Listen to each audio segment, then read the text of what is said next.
সবসময় মানুষের সাথে ইত্তেফাক করে কন্ট্যাক্ট করে কাজ করি।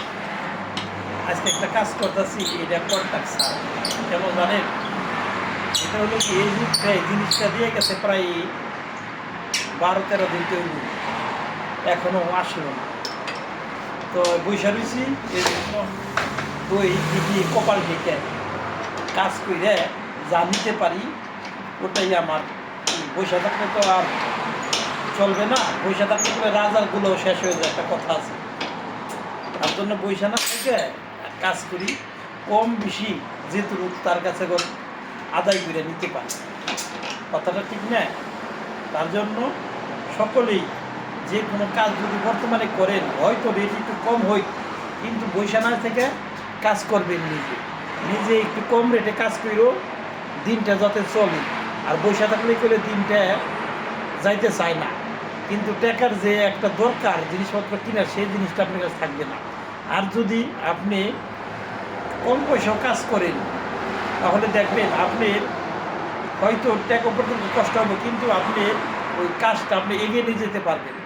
কথাটা বলে একদম বাস্তব। এই জন্য বলে দেখবেন বলতে চায় না, সে কপাল থেকে কাজ করবো। যদি কপালে লাগে হয়তো অতিরিক্ত কিছু চাইব না, কিন্তু যেহেতু পরিমাণ যাতে আমিও না থাকি, কাস্টমারও না থাকে।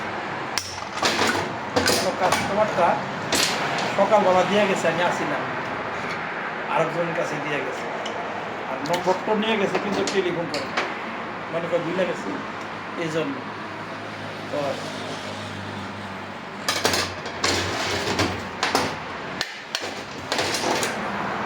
দেখেন, বিশ্বাসে বিলাই বসছে এই জিনিসটার। আপনি পানি গেতে গেতে দেখেন স্বাদ হয়ে গেছে, ব্যারিং নষ্ট হয়ে গেছে, শব্দ করে। এই ওয়াটার সিল আছে, এই ওয়াটার সিলটাও নষ্ট হয়ে গেছে।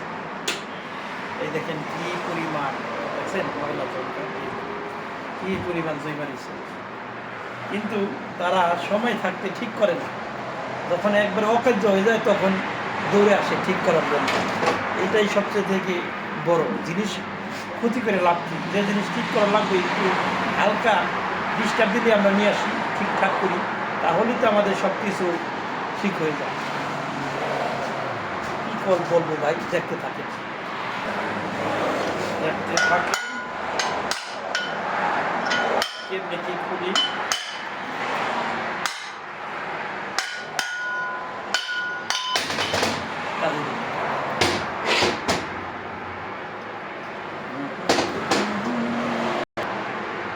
এই দেশে কিছু কিছু লোক আছে, তারা অনেক বিশ্বাস করে জিনিস থেকে জায়গা বলে ঠিক করে রাখি চাইলে।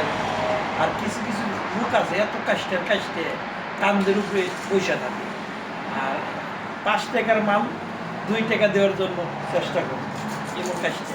আবার কিছু কিছু লোক আছে এত ভালো, মানে কল্পনার বাইরে, কল্পনার বাইরে। আমি এই 2-3 দিন আগে এক বয়স্ক লোকে সলতা পাল্টাই দিলাম ক্ষতি নেই। আপনি শীতের দিন বাসায় যাবেন, পাল্টাই নেয় কি মনে করে যে ওই দিনটা রাখলাম, পাল্টাই দিলাম। বেটা আমার জিজ্ঞাসা কয় টাকা বুঝে, আমি বলছি আমার 90 টাকা দিস। আসলে করে 70 টাকা দিলাম করি, বেটার কাছে 90 টাকা দিস চাইছি। বেটা আমার কাছে 90 টাকা দিবি, ওরা আমার কাছে টাকা ক্যাশ, যদি ক্যাশ টাকা দেয় আমার নাকি ভালোই। বেটা ভাই তাইলে একটু পরে কাছে একটু পরে দিস। বেটা 10 মিনিট পড়াই 90 টাকার জায়গায় আমার 100 টাকা দিয়ে গেছে। আমার খালি জিগাইল কি নাম তোমার নাম করলাম, বাদে চিনা ভালো।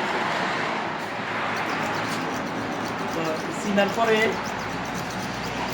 এমনি আমার বেটা 10 টাকা বেশি দেয়। মনে করি যে একই কাজটা আর পারে তো 10 টাকাতে লাগাই নিবার চা, আর বেটা 90 রিয়াল চাইছি, 90 রিয়ালের জায়গায় বেটা আমার 100 রিয়াল দিয়ে। আসলেই মানুষের মন যদি ভালো থাকে, আল্লাহ তাআলা রিজিক এইভাবেই দেয়। তাই সকলের জন্য শুভকামনা রইল। আপনারা মন প্রাণ ভালো রাখবেন, মন ভালো রাখবেন, মানুষের সাথে ভালো ব্যবহার করবেন, দেখবেন আপনাদের রিজিক কেউ ঠেকাতে পারবে না। আসবেই আসবে। আর যদি মানুষের সাথে ব্যবহার খারাপ করেন তাহলে দেখবেন রিজিক অনেকটা কমে যাবে। কাস্টমারের সাথে সবসময় চেষ্টা করবেন ভালো ব্যবহার করে চলার জন্য। আমি চেষ্টা করি যে কাস্টমারের সাথে কীভাবে ভালো ব্যবহার করা যায়। একটু লাভ কম করুন, কাস্টমারের সাথে ভালো ব্যবহার করেন, দেখবেন কামের কোনো অভাব থাকবে না। আসলে এই জিনিসটাই বাস্তব। সকলের জন্য শুভকামনা রইল। আমাদের প্রত্যেক প্রবাসী ভাই বোনদের জন্য দোয়া করবেন। আসসালামু আলাইকুম ওয়া রাহমাতুল্লাহি ওয়া বারাকাতুহু।